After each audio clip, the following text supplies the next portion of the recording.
오늘 22절부터 33절까지 말씀은 신명기 5장 19절까지 21절까지 주어졌던 신명기 말씀, 10계명 말씀을 주어진 이후에 선포되어지고 있는 말씀입니다. 10계명까지 말씀을 10계명을 다 전한 이후에 여호와께서 이 모든 말씀을 산, 이, 불, 구름, 흑암, 이건 다 하나님의 현현을 상징하는 단어들이지요. 하나님의 당신께서 직접적으로 사람에게 나타날 수가 없었죠. 그분은 너무나도 가까이 할 수 없는 두려운 존재였기 때문에 그분 스스로가 당신을 가리울 수밖에 없었던 것 같습니다. 그렇게 불, 구름, 흑암이라는 상징적인 그 현현의 표현들을 통해서 하나님이 큰 음성 가운데 총회라고 표현하고 있는데 이스라엘 회중을 이야기하지요. 그 회중에게 이제 십계명의 말씀을 다 마치시고 더 말씀하지 않으시고 이제 그것을 두 돌판에 써서 모세에게 주셨다라고 기록하고 있습니다. 십계명 두 돌판을 모세가 받아들고 백성들에게 나와왔죠.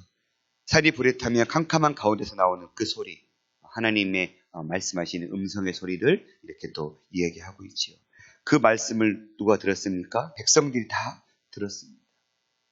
이스라엘 백성들은 산 밑에서, 산 위에서 하나님과 말씀하고 있는 모세, 그리고 그 큰 음성을 백성들도 간접적으로 들었죠. 그리고는 그 들은 백성들의 반응은 무엇이었습니까? 너희 지파의 수령과 장로들이 나와서 말하되 우리 하나님 여호와께서 그의 영광과 위엄을 우리에게 보이심에 불 가운데서 나오는 음성을 우리가 들었고 하나님의 사람과 말씀하시되 그 사람이 생존하는 것을 오늘 우리가 보았다. 하나님이 우리에게 나타나셔서 말씀하셨는데 우리가 지금 살아있다라는 거예요. 그 두려운 하나님, 경외하기 합당하신 그 하나님께서 우리에게 큰 우리와 같은 음성으로 찾아오셨고 그 음성을 들었고 그런데 우리는 여전히 하나님의 앞에 살아있는 사람인데 그런데 그 반응은 무엇입니까? 이제 우리가 죽을 까닭이 무엇입니까? 두려운 거예요.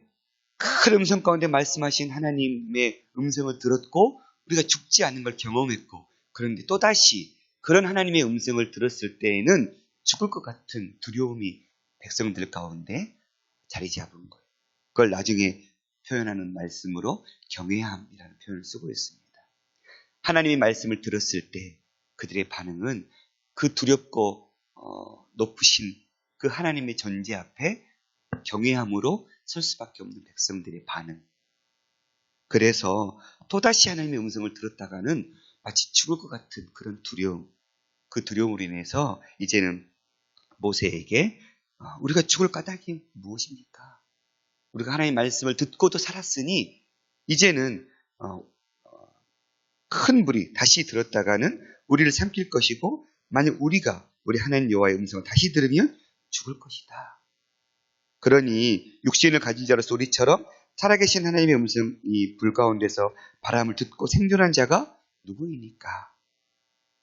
당신은 가까이 나아가서 우리 하나님 여호와께서 하시는 말씀을 다 듣고 우리 하나님 여호와께서 당신에게 이르시는 것을 다 우리에게 알려주십시오 라고 모세에게 중보자의 역할을 요구하고 있습니다.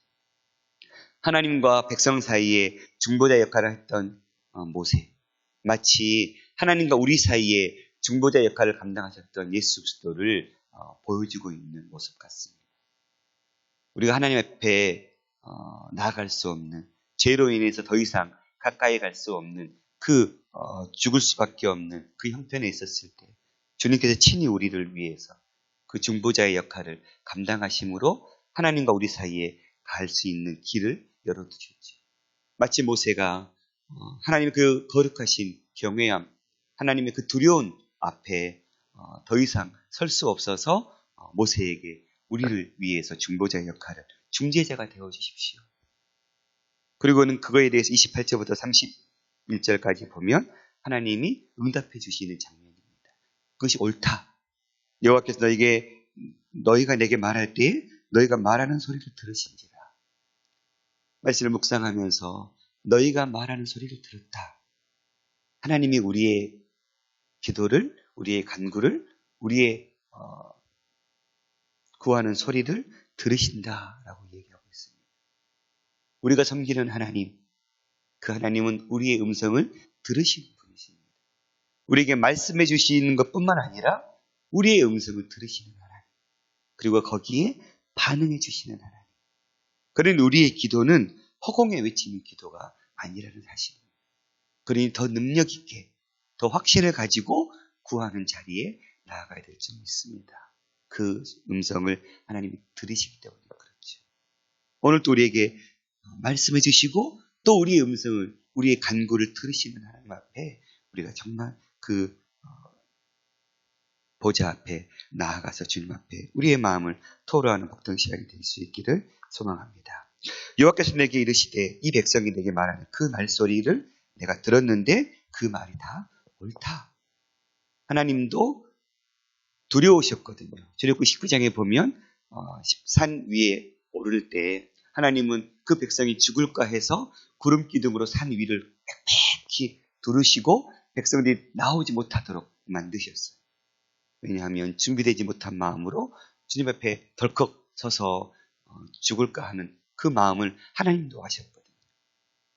그래서 하나님은 모세만 올려보내시고 모세와 대면해서 말씀해 주셨죠.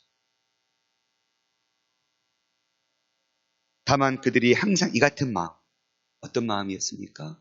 다시 하나님 음성을 들었다가는 우리가 죽을까 하나 마음, 그게 하나님을 두려워하는, 경외하는 마음이죠. 우리에게 굉장히 신앙생활 속에서 갖고 있어야 될 중요한 마음의 태도인 것 같습니다. 하나님은 사랑의 하나님이시죠. 우리가 하나님 앞에 어떤 모습으로도 그 하나님 앞에 나아갈 수 있죠. 사랑의 하나님이시니까 우리를 늘 품어주시고 우리를 실패하고 넘어져도 다시금 우리를 일으켜 세워주시는 사랑의 하나님. 그 사랑이 끝이 없으신 무한하신 사랑을 우리에게 찾아오시는 분이 우리가 믿는 하나님이시죠. 반면에 또 우리는 그 하나님 앞에 설 때 이 두려워하는 마음, 경외하는 마음으로 서야 되는 것이죠. 이 두 마음이 필요한 것 같아요. 이 경외하는 마음이 우리에게 있지 않으면 하나님을 너무나 쉽게 대하는, 하나님을 예배하고 하나님을 높여드리는, 하나님을 섬겨드리는 우리의 신앙의 태도가 흐트러질 수 있는 것 같아요. 하나님 앞에 사랑하고 너무 그 하나님이 좋지만 또 반면에 그 하나님 앞에 설 때 우리의 태도는 두려워, 경외함. 함부로 하나님 앞에 우리가 드려지는 예배, 드려지는 삶의 행동들이 헛되이 드려져는 안 되라는 그런 마음의 태도. 그게 바로 경외함일 것 같습니다. 이 두 마음이 저 여러분 가운데 늘 공존할 수 있기를, 아름답게 균형을 이룰 수 있기를 소망합니다. 어느 것 하나 치우쳐도 신앙은 하나님 앞에 바르지 못한 신앙으로 설 수밖에 없는 것 같아요. 사랑의 마음, 너무 그 하나님 앞에 그냥 어린아이와 같은 마음으로 나아가는 그런 태도도 필요하지만 또 반면에 하나님 앞에 두려움으로 우리의 기도를 들으시고 지금도 살아 역사하셔서 세계 만물을 통치하실 그 하나님 앞에 두려움으로 서는 것. 이 두 마음이 저 여러분의 마음속에 잘 균형을 이뤄서 하나님 앞에 바른 신앙의 삶으로 나아갈 수 있기를 소망합니다. 그들이 이 같은 마음을 품어서 나를 경외하며 내 모든 명령을 지켜서 그들과 그 자손이 영원히 복받기 원한다. 하나님은 어떤 마음이십니까? 이게 하나님의 기본적인 마음.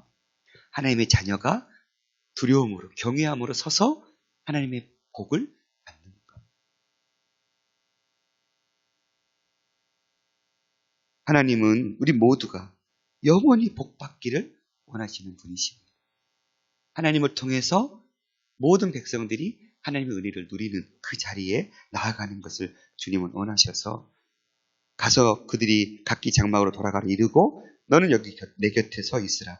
내가 모든 명령과 규례와 법들을 내게 이르리니 너는 그것을 그들에게 가르쳐서 내가 그들에게 기업으로 주는 땅에서 그들이 이것을 행하게 하라.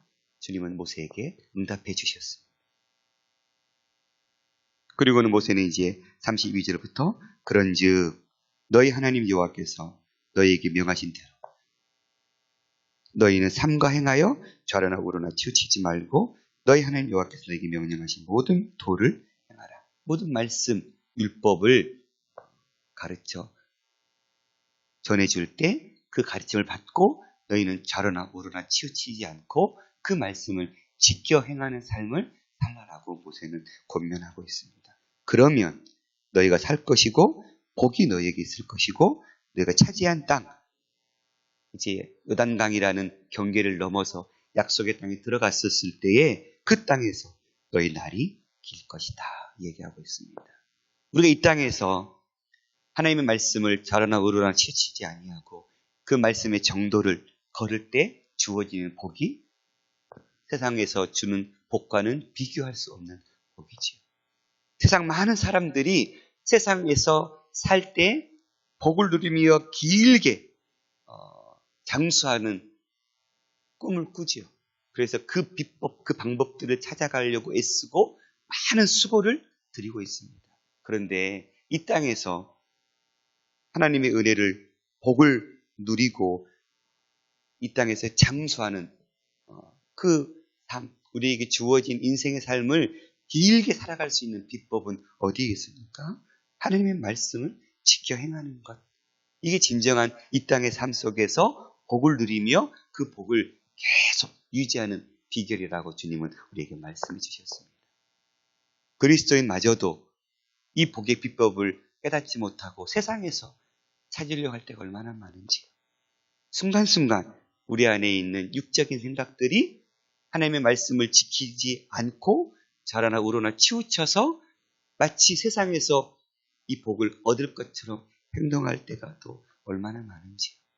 사랑하는 성도 여러분, 우리가 이 땅의 삶을 살아갈 때 주님의 말씀을 듣고 그 말씀을 좌로나 우로나 치우치지 아니하고, 이 말은 어떤 의미일까요? 현실 속에서 말씀을 비춰보고 지킬 건지 안 지킬 건지를 따져나가는 것 같아요. 제가 제 삶을 가만히 돌아보니까 이 말씀은 현실 속에서는 지키기 어려워. 이것까지는 안 해도 돼. 스스로 내가 하나님의 말씀을 평가해버리는 거예요. 그 모습이 좌로나 우로나 치우치는 모습이 아닐까. 그런 적용들을 해보았습니다. 현실과 상관없이 마치 산상수훈의 마태복음 5, 6, 7장의 말씀은 믿음이 뛰어난 사람만 지키는 그런 말씀이 아니지요. 하나님의 백성이라면 마땅히 지켜내야 돼, 살아내야 될 말씀들입니다. 어떤 것은 이 땅에서 지켜내야 되고 어떤 것은 이 정도는 무리야. 이런 말씀이 어디 있어? 근데 우리는 너무나 쉽게 우리 신앙의 태도를 결정할 때 상황과 환경에 따라 하나님의 말씀의 적용점을 우리가 선택해버리는 실수를 범할 때가 많은 것 같아요. 제 안에 그런 모습들이 참 많았습니다. 말씀 그대로 이 땅에서 우리가 살아내야 될 말씀으로 믿고 그 말씀의 길을, 정도를 걷기 위해 애쓰고 수고하는 삶이 우리의 모습 가운데 나타날 수 있기를 간절히 소망합니다.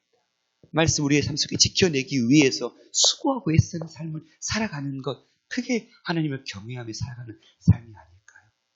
말씀을 가이질하고 지킬 것, 지키지 못할 것을 우리가 스스로 선택해버리고 나아가는 것은 좌로나 우로나 치우치는 삶이 되어버릴 것일 수 있습니다. 그런 삶이라면 이 땅에서 주님의 복을 받지도 못할 것이고 이 땅의 삶의 은혜를 길게 누리지도 못하는 삶이 되어버릴 것입니다.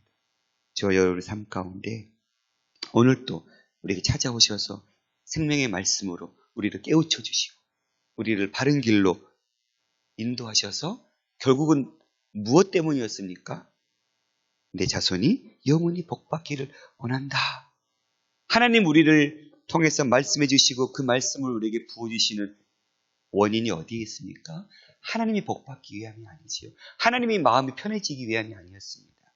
우리가 복을 얻도록 하나님 오늘 또 우리에게 찾아오셔서 당신의 말씀을 주시고 그 말씀을 지켜 행함으로 우리가 복받기를 하나님은 원하신다는 사실. 우리 생동교회 모든 교구들이 이 복을 정말 지속적으로 풍성하게 끝까지 누릴 수 있기를 간절히 소망합니다. 그러려면 주의 말씀을 좌로나 우로나 치우치지 않고 내가 판단하고 내가 정죄하지 않고 말씀을 하나님의 말씀으로 경외함으로 받아들이는 것. 무거운 마음으로 그 말씀을 이걸 내가 오늘 지켜내야 될 하나님의 말씀이야. 그것을 지키기 위해서 나를 쳐서 복종시키는 삶으로 나아가는 것. 그것이 하나님을 경외하는 삶이 되어질 줄 믿습니다. 오늘 하루도 그러한 마음으로 하나님을 경외하며 살아갈 수 있기를 간절히 소망합니다. 기도하겠습니다. 살아계신 아버지 하나님 감사합니다. 우리가 하나님 앞에 백성들이 가졌던 이 경외함으로 서기를 소망합니다.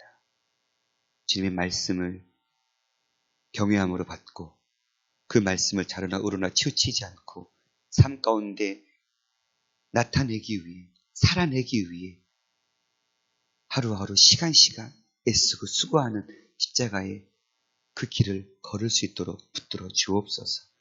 주님 앞에 두려운 마음으로 서서 주님의 말씀 한 말씀 한 말씀을 우리의 삶 가운데 귀한 열매로 드려지기 위해 애쓰고 수고하는 그런 삶을 통해 이 땅에 주의 복을 풍성하게 누리고 길게 누리는 축복을 얻게 하여 주시옵소서.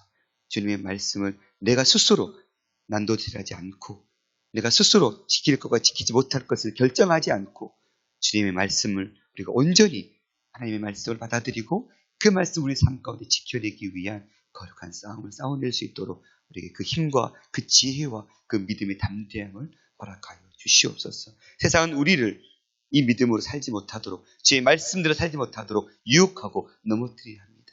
하나님 그 유혹 속에 하나님 넘어지지 않고 분명하게 말씀의 반석 위에 서서 그 말씀대로 살아가기 위한 거룩한 싸움이 있을 수 있도록 도우시옵소서. 오늘도 이 나라의 민족을 불쌍히 여기시고 하나님 이 한반도 땅 위에 주님의 진정한 평화가 임하게 하여 주시옵시며 오늘도 열방에 제 복음을 들고 나아가시는 성도사님들의 그 발걸음을 붙들어 주시고 하나님의 마음으로 주의 복음이 선포될 때 그 복음을 통해서 살아나는 놀라운 역사들이 온 열방에 일어날 수 있도록 붙들어 주시옵소서. 이 새벽에 나온 성도들의 기도를 응답해 주시고 세멘 음성으로 역사하여 주시옵소서. 모든 말씀 우리 주 예수 그리스도 이름으로 기도드렸습니다. 아멘.